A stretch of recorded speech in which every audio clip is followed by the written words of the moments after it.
नमस्कार दोस्तों। तो हमारी आज की कहानी है जब माँ सरस्वती ने रची एक लीला। कालिदास जी माँ सरस्वती के परम भक्त थे। एक बार कालिदास जी को अपने ज्ञान का बहुत अहंकार हो गया। उन्हें लगता था कि उन्हें शास्त्रों का पूरा ज्ञान हो गया है, उनको कोई भी नहीं हरा सकता। उन्होंने सारा ज्ञान अर्जित कर लिया है, वह सबसे बड़े विद्वान हैं। उनके इस अहंकार को दूर करने के लिए माँ सरस्वती ने एक लीला रची। एक बार कालिदास जी शास्त्रार्थ के लिए पड़ोसी राज्य के लिए जा रहे थे। गर्मी के दिन थे, रास्ते में प्यास के कारण उनका हाल बुरा हो गया था। कुछ समय के पश्चात उनको एक कुआं दिखाई दिया जिस पर एक लड़की पानी भर रही थी। कालिदास जी ने उससे पानी मांगा। लड़की ने उनसे कहा, उनका परिचय पूछा। कालिदास जी ने इसे अपना अपमान समझा कि मैं इतना प्रसिद्ध हूँ, मुझे कौन नहीं जानता। वह कहने लगे कि तुम अभी बहुत छोटी हो, घर में किसी बड़े को भेजो, वह मुझे जरूर जानते होंगे। लेकिन लड़की हट करके उनका नाम पूछती रही। कालिदास जी कहने लगे कि मैं बहुत बड़ा विद्वान हूँ, मेरी प्रसिद्धि दूर दूर तक है। लड़की पर कालिदास जी की अहंकार भरी बातों का कोई प्रभाव न हुआ और वह कहने लगी कि आप बताओ कि सबसे बलवान कौन है। कालिदास जी ने जवाब देने में असमर्थता जताई। लड़की कहने लगी कि सबसे बलवान तो धरती पर भूख और प्यास है। भूख प्यास में इतनी शक्ति है कि बड़े बड़े बलवानों को भी झुकना पड़ता है। आप प्यास से तड़प रहे हैं। छोटी सी लड़की के लिए दिए गए तर्क का कालिदास जी के पास कोई उत्तर नहीं था। कालिदास जी ने पुनः उससे पानी मांगा तो लड़की कहने लगी कि आपको पहले अपना परिचय तो देना ही पड़ेगा। इस बार कालिदास जी कहने लगे कि मैं पथिक हूँ। लड़की ने उत्तर दिया कि संसार में दो ही पथिक हैं, आप उनके नाम बताएं।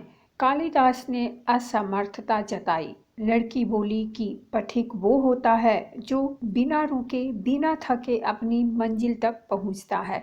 ऐसे पथिक संसार में केवल दो ही हैं, एक सूरज और दूसरा चंद्रमा, जो बिना थके चलते रहते हैं। लेकिन आप तो अभी ही थक गए हैं। इतना कहकर लड़की घर के अंदर चली गई और एक वृद्ध महिला घर से बाहर आई और वह कुएं पर गई।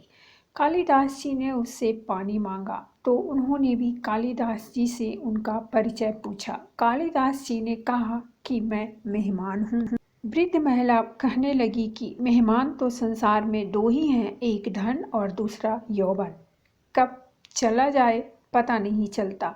सच सच बताओ कि तुम कौन हो। कालिदास की झुंझलाहट अब बढ़ने लगी थी। उनकी सहनशीलता समाप्त हो चुकी थी। लेकिन उन्होंने वृद्ध महिला से कहा कि मैं सहनशील हूँ। वृद्ध महिला कहने लगी कि सहनशील तो संसार में दो ही हैं, एक पृथ्वी और दूसरा वृक्ष। पृथ्वी पापी और पुण्यात्मा दोनों भार सहन करती है। पृथ्वी का सीना चीर कर उसमें बीज बोया जाता है, लेकिन वह अन्न के भंडार भर देती है। और वृक्ष, उनको पत्थर मारो तो वह मीठे फल देते हैं। तुम अपना परिचय गलत दे रहे हो, सत्य बताओ तुम कौन हो।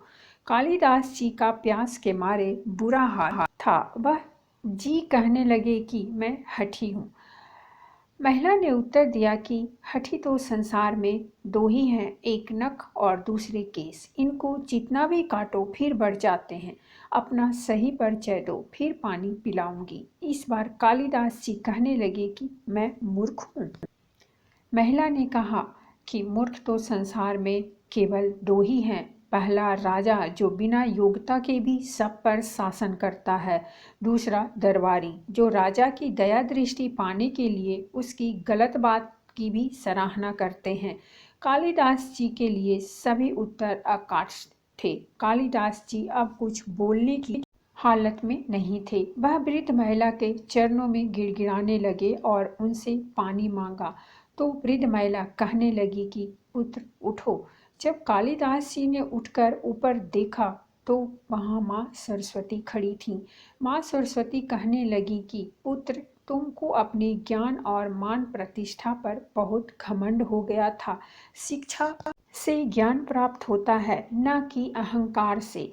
तुम्हारे ज्ञान सब चक्षु खोलने के लिए मुझे यह लीला रचनी पड़ी। अब कालिदास जी को अपनी गलती का एहसास हो गया था। उन्होंने माँ सरस्वती से क्षमा मांगी। माँ सरस्वती ने उन्हें पानी पिलाया और आशीर्वाद दिया। माँ सरस्वती ने कालिदास जी को शिक्षा दी कि अपने ज्ञान या फिर अपनी किसी उपलब्धि पर अहंकार नहीं करना चाहिए। तो दोस्तों, अगर कहानी पसंद आई हो तो प्लीज़ हमारे चैनल को सब्सक्राइब कर दीजिए और वीडियो को लाइक और शेयर